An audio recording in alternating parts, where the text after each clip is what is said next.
pakiramdam mo? Nabanggit mo nga kanina na hindi pa rin nagsisink in, nakapamilya ka na. So, etong may show ka, anong mga tumatakbo sa isip mo? Di ako nauubusan ng pasasalamat araw-araw. Gabi-gabi, nagpapasalamat ako. Lalo na ngayon kasi lahat ng oras ko nasa akin kasi nag-iisa na ako eh. I mean, nakatayo na ako lahat since how many months na? More than 7 months, nag-iisa na ako. Ito, you live on your own, you mean? Okay. So, ito ang pinaka, I have time to myself. At marami nakapagdasal ako araw-araw. Nagpapasalamat ako sa Panginoon kung ano nangyayari sa akin. At nakikita ko lahat na nangyayari sa akin. At sobrang kong saya hanggang ngayon na hindi ako makapaniwala na kasama ako na dating pinapanood ko lang yung mga kasama ko. Even si Joseph Marco. Di mawala sa akin yung fanboy. Alam mo yun, nagtatanong ako, bro, anong tinatake yung supplements? Alam mo, kasi nadya ka na, ganda ng katawan. Paano mo na-maintain, di ba? Tapos yung mga nakakasama ko, mga idol ko, di pa rin mawala. Si Tito P, nakakasama, nakikita ko lang siya dati sa Viber group. Alam mo yun? Okay. At ngayon nakakasama ko. Anong kaibahan nung TV5 tapos ngayon na ABS-CBN? Paano nagbago yung buhay mo? Pareho sila naka-affect talaga ng buhay ko. Lahat ng discoveries sa akin at lahat masasabi ko na halos lahat ng discoveries is from TV5.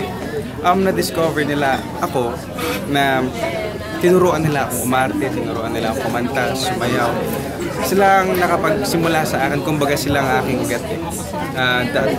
Unang bahay ko, kumbaga.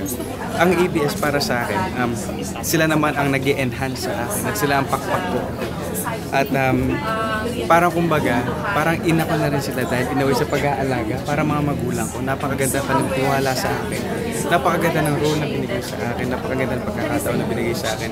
Abot langit yung pasasalamat. Iba ba yung pakiramdam na kasi syempre mas hindi na, not to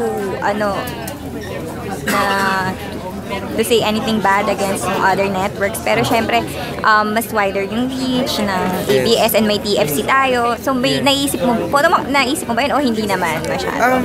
Ayoko na maging plastic ko na hindi ko iisipin yun. Naiisip ko rin yun at ngayon sobrang natutuwa ako.